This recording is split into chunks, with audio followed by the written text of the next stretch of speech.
Students of first BA, today we shall be dealing with the first lesson that you have for study, a short story written by Rabindranath Tagore. The story is titled The Postmaster. Before we take up the lesson, let me tell you a few words about the poet or the writer Rabindranath Tagore.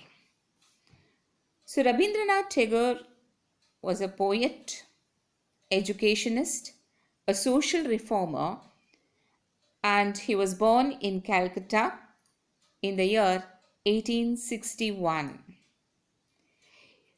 Tagore wrote many dramas, novels, short stories, and volumes of poetry. Now, most of his works were written in Bengali. Later, he himself translated his works into English. Tagore was awarded the Nobel Prize for Literature in 1913 for his famous work Geetanjali, which means song offerings. Tagore died in the year 1941. So in this short story, The Postmaster, the poet talks about two characters. One is the postmaster, as the title itself will tell you, and the second person in the story is an orphan by name Ratan. The tale or the story brings out the devotion that this girl had for this postmaster, and the way she served him, and the relationship that developed between the postmaster and this little girl. But when they have to be separated, that is when the postmaster quits his job and goes back to his hometown, the loneliness, the suffering that this girl has to undergo is poignantly brought out in this story. So now let us look at the text. I will give you a line by line explanation. The postmaster first took up his duties in the village of Ullapur. So it is a very remote village in Calcutta, far away from the hometown of the postmaster. And this was the first time that he was leaving his home and taking up a job as a postmaster in a remote village, which was called Ullapur. Though the village was a small one, there was an indigo factory nearby, and the proprietor, the owner, was an Englishman, and the proprietor, an Englishman, had managed to get a post office established. So, very close to the post office, there was an indigo factory. Indigo is a dark blue dye, okay, that is manufactured here in this, produced in this factory. It is a dark dye. And there was a small factory in this village. In this factory, very close to this factory, was a post office, and the postmaster got a job here in this post office. And the owner of the factory was an Englishman. He himself had taken the initiative and established this post office in this small village close to his factory. The second paragraph. The postmaster belonged to Calcutta. He felt like a fish out of water in this remote village. His office and living room were in a dark thatched shed, not far from a green slimy pond surrounded on all sides by a dense growth. Now, here the poet is explaining or telling us about the beauty of nature that surrounds this factory. Okay, so the schoolmaster belonged to a place which was densely populated with the people. It was a town or a big city from where he came, with so many buildings around him.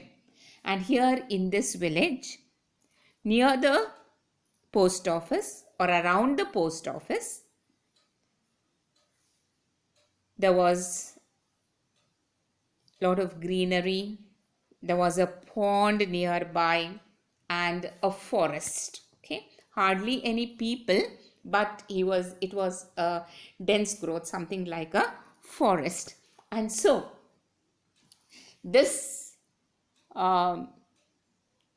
dislocation of the schoolmaster from his hometown or from the city to the village made him feel like a fish out of water.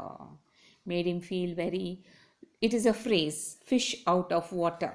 So what is this fish out of water?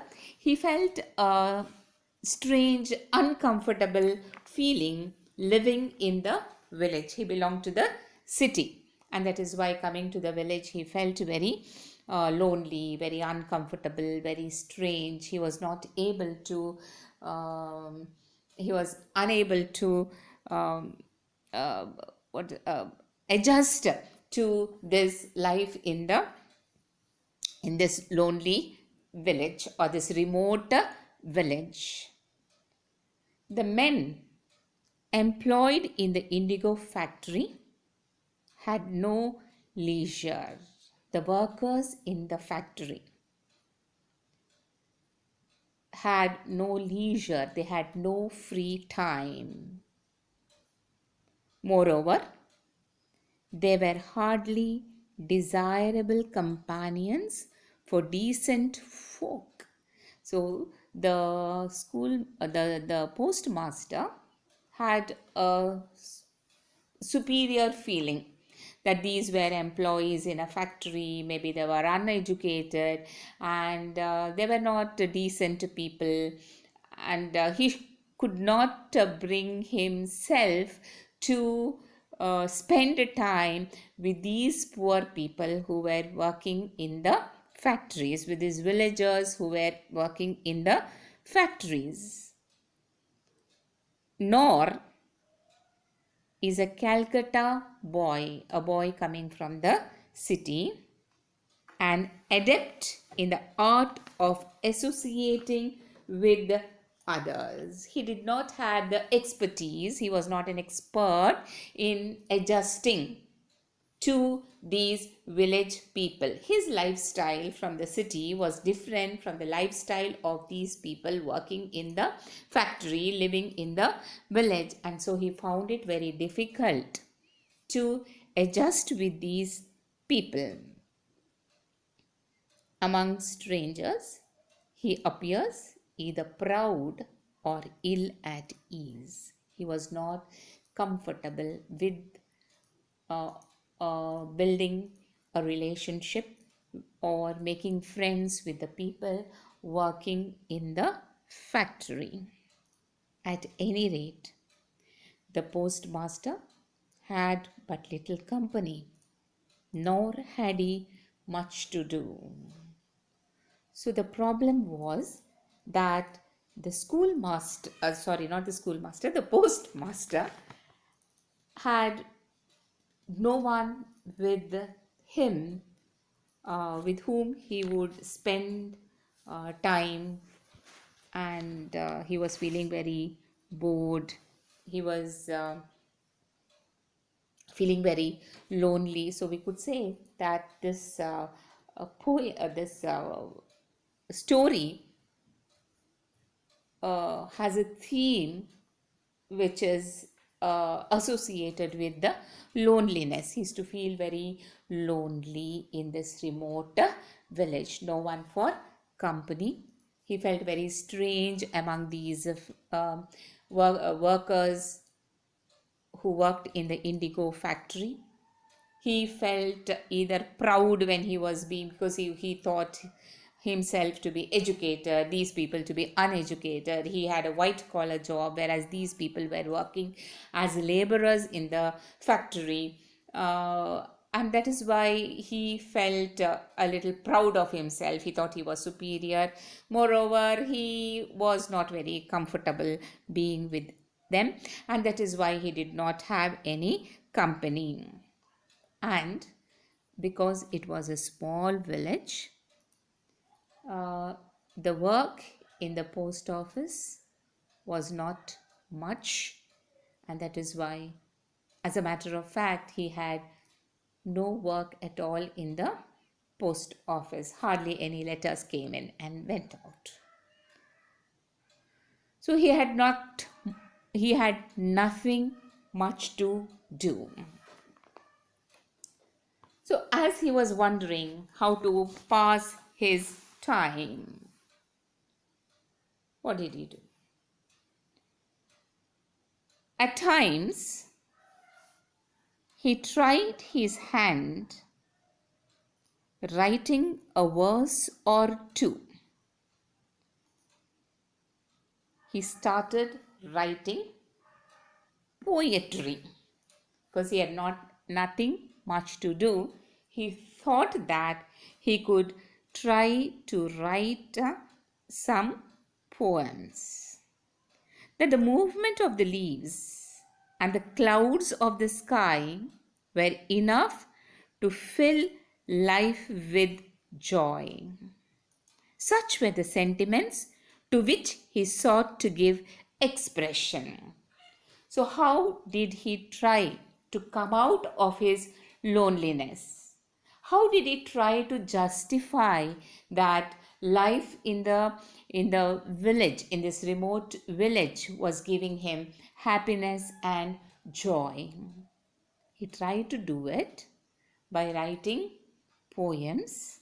And what did he want to speak about in this poem? He wanted to say that in the company of nature, man could find happiness and joy. What did he see in nature? The movement of the leaves, the clouds in the sky. He wanted to write about them. He wanted to find company in the in the in the clouds of the sky. He wanted to find company in the leaves of the forest. He wanted to find company maybe in the water of the pool that was close by. And so these were the sentiments that he wanted to bring out in his poems. He wanted to express his love for nature in his poems. But God knows that the poor fellow would have felt it as the gift of a new life if some genie of the Arabian Nights had in one night swept away the trees, leaves, and all, and replaced them with a macadamized road, hiding the clouds from view with rows of tall trees. Sorry, not tall trees, tall houses. So, though he thought of writing poems about nature, though he thought of forgetting his loneliness by writing poetry on nature, the postmaster was not happy to spend his leisure or free time in the beauty of nature, because from his childhood he was comfortable living in the city, and that is why he always thought that if God suddenly appeared, if a genie appeared, and uh, the fairy genie is a fairy, or would appear like you have in the story the Arabian Nights, and it would convert. All the trees would suddenly disappear, the pond would disappear, and instead of these trees, instead of this forest, he hoped that suddenly there would be a big road, a tarred road, macadamized road. What is a macadamized road? Is a road with a smooth surface, a big highway, because he came from the city in Calcutta, a big city in Calcutta. And Calcutta is a big city, and that is why he hoped that this remote village would one day be converted, transformed into a huge city. And there would be roads, there would be houses, and no trees and no leaves. Okay, everything would be transformed. That was his wish, his idea, because he could not adjust to the village life. The postmaster's salary was small. He had to cook his own meals, which he used to share with Ratan, an orphan girl of the village who did odd jobs for him. So, the postmaster did not have a lot of money. His salary also was meager, and moreover, he did not have his mother or a sister to help in the housework. That luxury of eating his mother's meals, the food that his mother had cooked for him, was missing. Their company was missing, and that is why he had to cook his own meals. And for company, no mother, no sister, he could not adjust with the workers in the factory, and the only person he spoke to or who did his small jobs for him was a small orphan girl who lived there, and her name was Ratan. She did odd jobs for him, maybe cleaning his house, cleaning the vessels, cooking for him. These are the small things that this girl was doing for the school, for the postmaster. When in the evening the smoke began to curl up from the village cowsheds, and the cicadas chirped in every bush. When the mendicant of the Baul sect sang their shrill songs in their daily meeting place. When any poet who had attempted to watch the movement of the leaves in the dense bamboo thicket would have felt a ghostly shiver run down his back, the postmaster would light his little lamp and call out, Ratan. When in the evening, so the poet is very beautifully bringing out the description. He's describing the evening time in this remote village. What does he see? When the smoke began to curl up, so people would, after finishing their work in the factories, they would go home and start preparing their meals for the evening. They would light a fire, and then he could see uh, curly the smoke coming out in curls, round shape. Okay, the smoke would come out from the houses. He could from the village cow sheds, and then the cicadas, some kind of large insects, were chirping in every bush. This is the sound that you see in the villages. When the mendicants, people of a religious group living together, they would go around asking for money and maybe some kind of food, and they would come around the village singing shrill songs, singing the songs at the top of their voices, or they were going to their meeting place to say their prayers. When any poet, so he was trying to be a poet, but sometimes the poet also would, when he would sit in the dark in the evening, he would feel frightened. In this remote village, there were no people, people were living far away, and he was alone in this dark house, and the darkness was becoming quite creepy. He could feel as if there were some spirits around because there were no people, there was no light, it was darkness. He could hear the sound of these insects and the thick, dense forest, the bamboo trees. Somehow he would feel a little frightened, a ghostly shiver. He would be uh, frightened maybe of the darkness, and he would then call out to this girl who was waiting outside.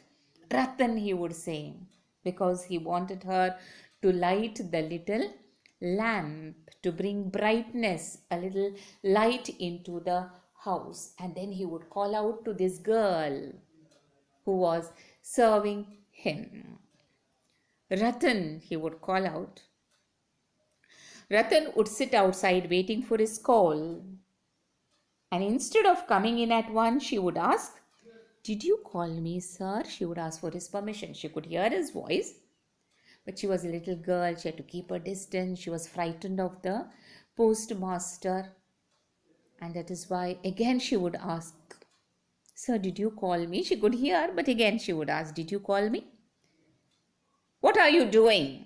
The schoolmaster would ask. I must be going to light the kitchen fire, would be the answer. And the postmaster would say, Oh, let the kitchen fire be for a while. Light me my pipe first.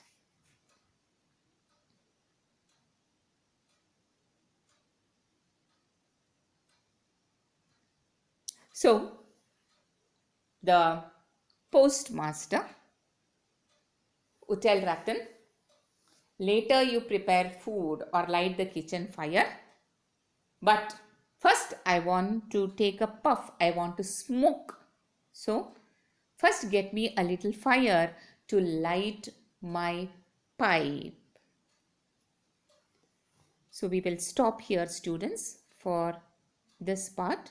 The next part will come out as part 2. Okay, I will divide the lesson into maybe three parts and go on explaining. So the first part is over, and you will have part 2 coming up later. Thank you.